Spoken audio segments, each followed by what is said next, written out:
यातलं सगळ्यात पहिलं ग्राउंड आहे ते म्हणजे ऍडल्ट्री, म्हणजेच व्यभिचार. म्हणजे आपल्या पती किंवा पत्नी व्यतिरिक्त इतर व्यक्तीसोबत शारीरिक संबंध ठेवणे. एक सिंगल ऍक्ट जो आहे ऍडल्ट्रीचा is sufficient for getting divorce. हे गरजेचं नाहीये की तो जोडीदार जो आहे तो ऍडल्ट्रीमध्ये राहतोय किंवा कंटिन्युअस त्याचे वेगवेगळ्या व्यक्तींसोबत सेक्शुअल रिलेशन्स आहेत.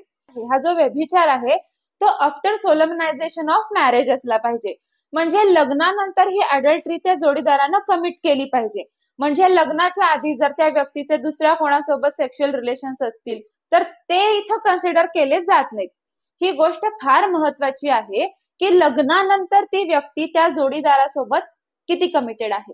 सगळ्यात महत्वाची बाब म्हणजे तिसरी, व्हॉलंटरी सेक्शुअल इंटरकोर्स झाला पाहिजे. इंटॉक्सिकेट करून, दारू पाजून किंवा फोर्स करून जबरदस्तीनं ठेवायला भाग पाडलेले जे शारीरिक संबंध आहेत, देन